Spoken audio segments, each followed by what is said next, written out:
alam kung ano yung next stop namin or ano yung next destination namin. Kasi yung mga batang kasama namin, dun sila yung nagde-decide eh. Yamsters! Anong next destination natin?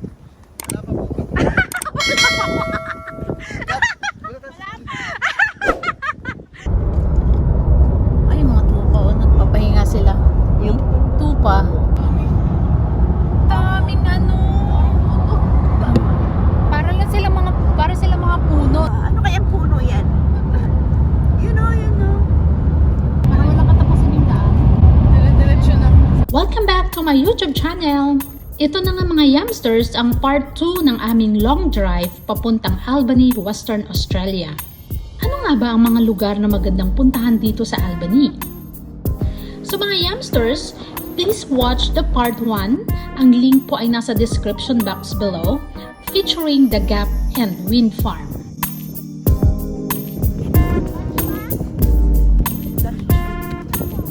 Gutom ka na? Gutom na nga kami mga Yamsters. Pa-lunchtime na din kasi. So ayan mga Yamsters, huminto muna kami dito sa part na to para mag-lunch. Kasi nagutom na yung driver namin eh.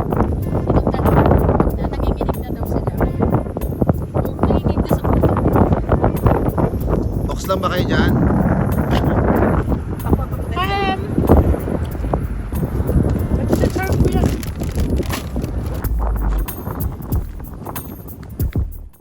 Abraham.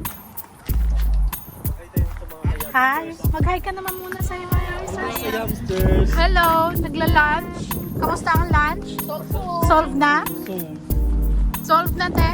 Ay, ako kasi tapos na ako, te. Sarap ng lunch ko. Thank you. Ay, may point isa. Hello. Hi. Hi, Mike. Ang ganda rin ang view dito. Ito Yamsters, ang aming lunch. Si ate nag-prepare niyan lahat. Ang sarap ng chicharon with pinakurat na suka. So yun mga Yamsters, kami ay tapos na mag-lunch. So hindi ko alam kung saan kami pupunta ngayon. So susunod na lang kami ulit dito sa mga bata na to. Kung saan nila kami dadalhin. Ano, tara na tayo. Let's go!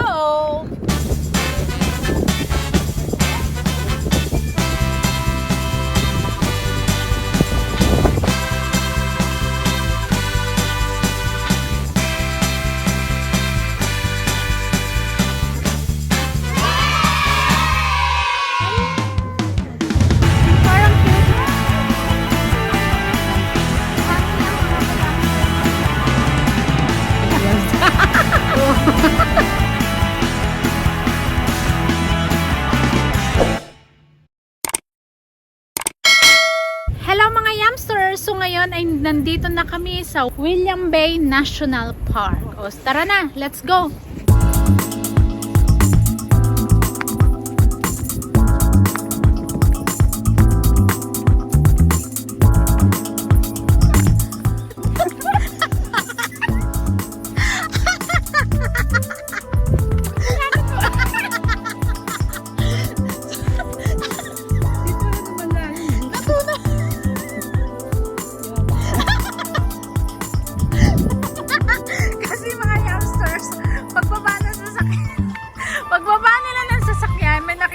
Ano, ice, ano ba tawag sa truck ng ice cream.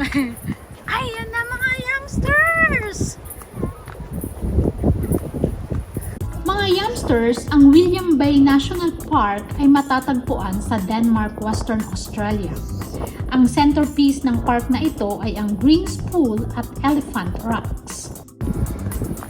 Ang ganda ng dagat! So medyo pababa lang tayo mga Yamsters, no? Tayo ay mag-ingat-ingat sa paglalakad. Baka tayo ay ma-aksidente pa. Anong nangyari? Si Ate Ed na mga Yamsters nagkalat na Lawa. parang bata. Lawa yung ice cream niya. Nakabol yung puno eh.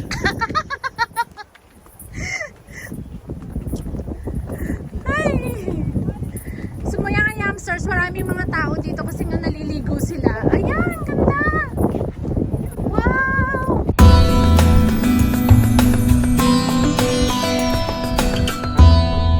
Wow! Ang sarap maligo! Wow! Kaya pala ang daming sasakyan. Kasi nga, isa pala ito sa pinaka-famous na beach. Ang daming tao mga youngsters. So. Pero ang ganda kasi. Ang ganda naman kasi ng dagat.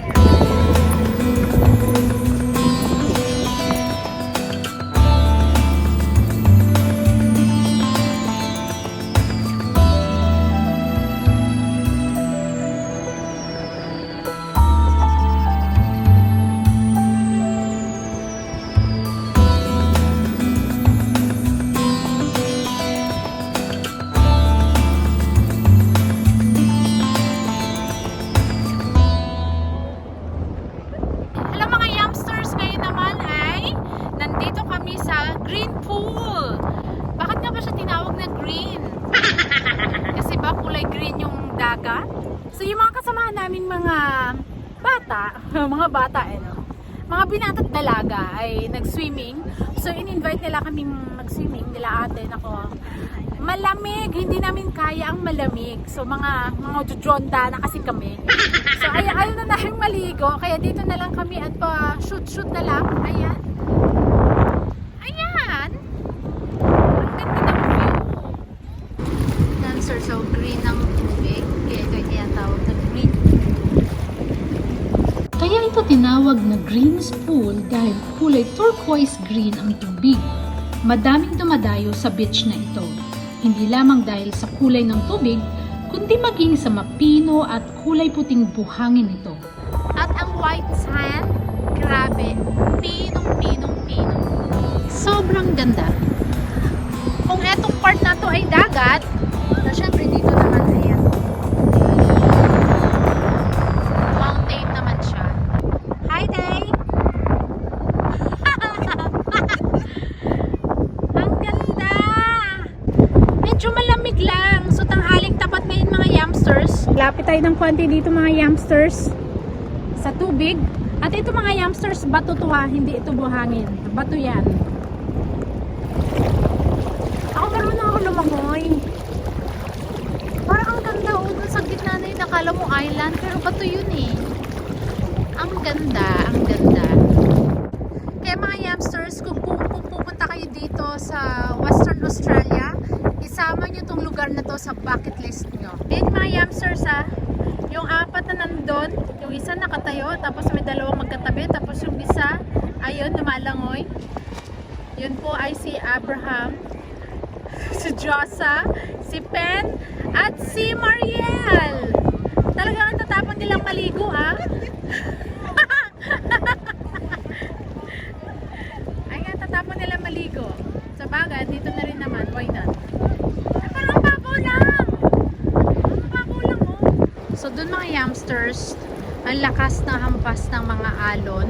Tapos pagdating dito, ang payapa na ng water. Kasi nga yung mga bato na yon, siya yung hinaharangan niya yung malakas na current ng waves ng tubig. Kaya pagdating dito sa portion na to, ay ano na siya, mahinahon na yung water. Kaya safe paliguan. Magaganda mga youngsters yung rock formation. Grabe, pag nandito kayo, ang saya, ang ganda. Ang ganda. Ang ganda naman ng bato, no? Ang ganda. Nakakatawa.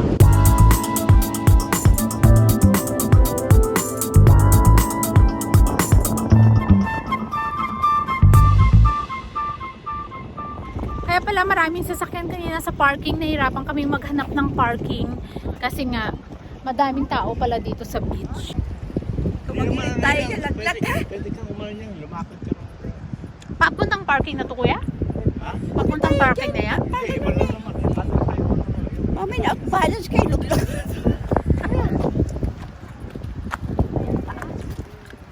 Mula dito sa Green's Pool ay naglakad kami ng konti lang patungo naman sa Elephant Rocks. Aba, exercise din dito yan. Oh, ayun o. Akitin natin to. Elephant Cove. Tara na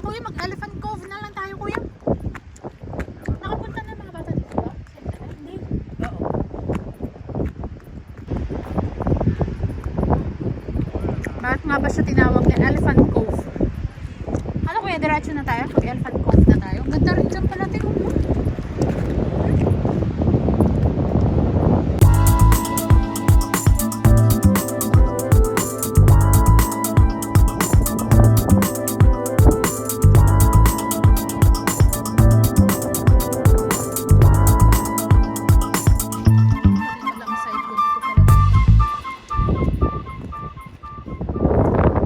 So ayan na mga youngsters, ang makikita natin dito sa Elephant Cove.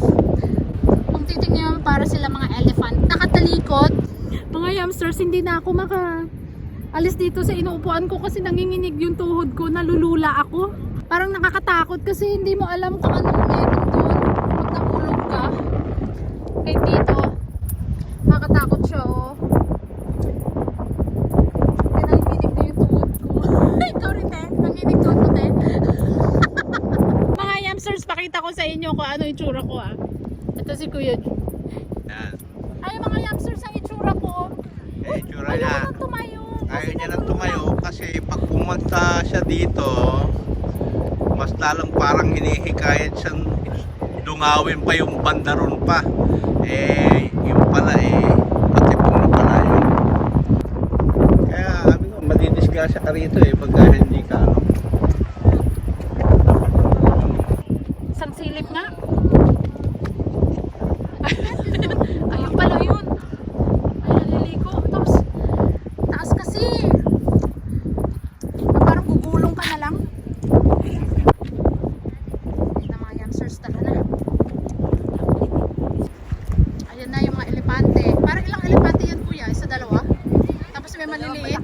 Dalawang malaki. Tapos may dalawang maliit doon. Ito ano? Katalikod.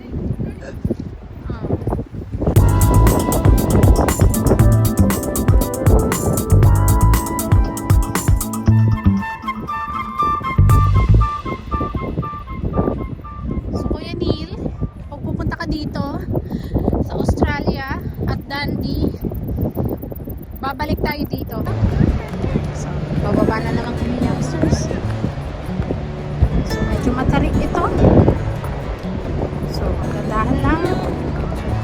Dahan lang ang pagbaba natin at baka tayo ay madulas, mapilayan. Hirap na. So, kami po ay pabalik na sa Green Pool.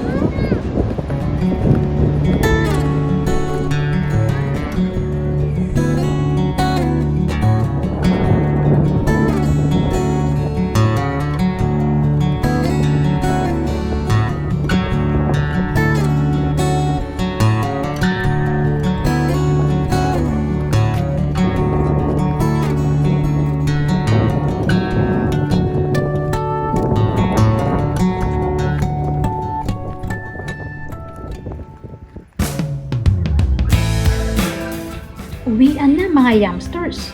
Hi, youngsters! Hello! At sa aming biyahe pa uwi, meron pa kami isang tourist attraction na dinaanan. So mga youngsters, ito ang last stop namin bago kami umuwi sa Perth or sa Armadale. Ito ay tinatawag na Gnomesville. makikitaan po. Ay, pamahiin, tabi-tabi po.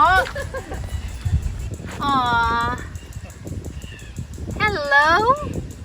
Ang cute! Ang Gnomesville ay halos 2 oras na biyahe na lang pabalik sa Perth. Ito ay matatagpuan sa Ferguson Valley. Ang Gnomesville mga youngsters ay halos merong 10,000 gnomes. Ay, grabe naman, ang dami naman!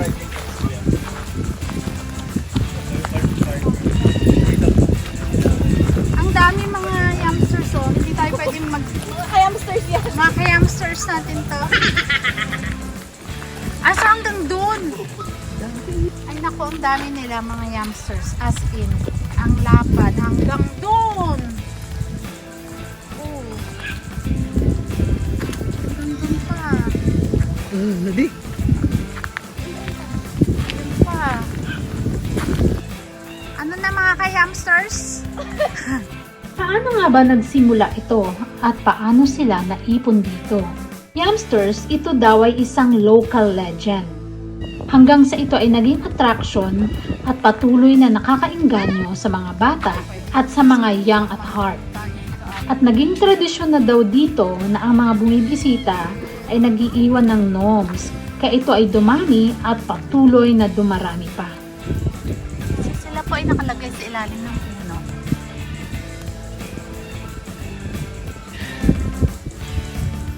Ay, meron pong mga maliliit talaga. Ito, Asian na eh. Ha? May Asian? Oh. Ay! Peace be with you. Peace be with you. Ano nakalagay may hamsters eh. Nani's Gnomes New Home. Kasi ito, May pare-pare. mga pangalan pa. Tapos meron pang ano, nasa sasakyan. Eh, ito oh. Ang dami nila. So, meron po mga nasa gilid ng daan. Oh. Ang dami na.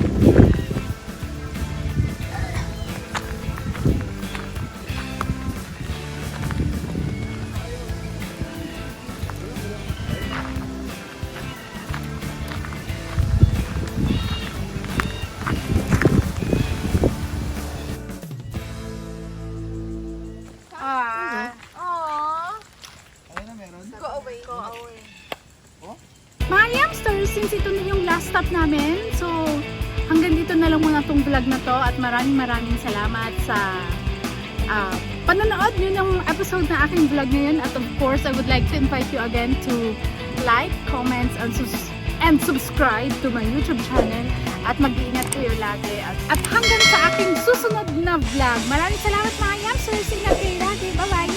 Thank you mga youngsters! Thank you! Bye-bye. Napagsama niyo sa akin sa... Iwa ka na, bye-bye. Bye-bye! Bye-bye mga youngsters! Thank you Abraham! Bye. Thank you. Next time ulit. Thank you! Sa miniature. Balikan din na ako. Bye! Up north? Pam! Bye-bye! Thank you!